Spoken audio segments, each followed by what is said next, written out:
एक मकड़ी के काटने के ठीक 24 घंटे बाद पीटर के शरीर में अजीब बदलाव आने लगे। उसके हाथों पर बारीक कांटे निकल आए थे। उसने डरते डरते अपना हाथ दीवार पर रखा और यह देखकर हैरान रह गया कि उसका हाथ दीवार से पूरी तरह चिपक गया है।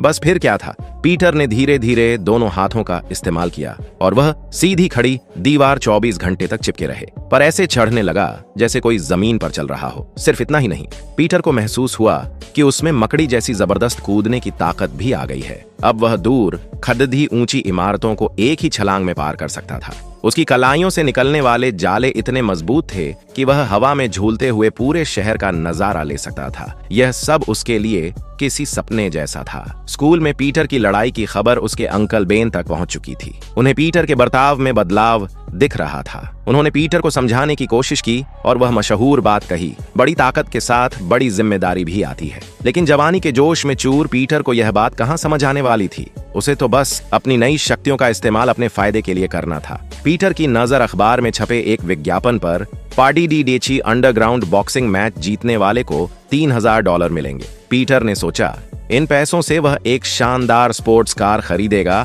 और अपनी क्रश एमजे को इंप्रेस करेगा। पीटर अपना पहला थोड़ा अजीब सा दिखने वाला स्पाइडर सूट पहनकर रिंग में उतरा। वहां दर्शकों ने उसका मजाक उड़ाया क्योंकि उसका सामना एक विशालकाय पहलवान बोन सॉ से था। जैसे ही पिंजरा बंद हुआ, यह आर पार की लड़ाई बन गई। वह पहलवान पीटर को जान से मारने के लिए लपका, लेकिन पीटर ने हवा में छलांग लगाकर खुद को बचाया। जब पहलवान पीटर को नहीं पकड़ पाया तो उसने बेईमानी शुरू कर दी। कभी कुर्सी से हमला किया तो कभी लोहे की रॉड निकाल ली। लेकिन अब पीटर भी फॉर्म में आ चुका था। उसने एक ही जोरदार किक मारी और उस विशालकाय पहलवान को धूल चटा दी। पीटर जीत गया, लेकिन जब वह पैसे लेने गया तो आयोजक ने उसके साथ धोखा किया। $3000 की जगह उसे सिर्फ $100 थमा दिए गए। पीटर गुस्से में वहां से जाने लगा। तभी एक लुटेरा कमरे में घुसा और सारे पैसे लूट लिए। आयोजक चिल्लाया, उसको पकड़ दो, लेकिन पीटर जानबूझकर रास्ते से हट गया और लुटेरे को भागने दिया। उसने सोचा, जब तुमने मेरे साथ बुरा किया तो मैं तुम्हारी मदद क्यों करूं, और वहां से चला गया। पीटर जब बाहर आया तो देखा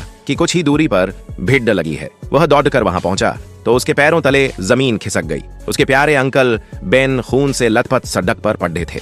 किसी ने उन्हें गोली मार दी थी और उनकी कार छीनकर भाग गया था। पीटर का गुस्सा 7वें आसमान पर था।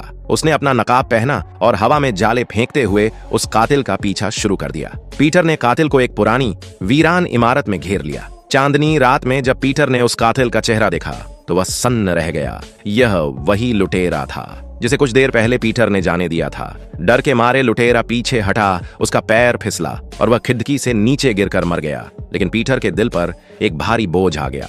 अगर उसने उस वक्त अपनी जिम्मेदारी समझी होती और उस चोर को रोका होता तो आज अंकल बेन जिंदा होते। अंकल बेन के वो शब्द उसके कानों में गूंजने लगे, बड़ी ताकत के साथ बड़ी जिम्मेदारी भी आती है। उस रात पीटर पार्कर बदल गया। उसने कसम खाई कि वह अपनी शक्तियों का इस्तेमाल जुर्म को मिटाने के लिए करेगा। अब वह शहर का रक्षक था। लोग उसे स्पाइडर 2 मैन के नाम से जानने लगे, लेकिन उसे नहीं पता था कि शहर के दूसरे कोने में उसका पहला और सबसे खतरनाक दुश्मन जन्म ले चुका था।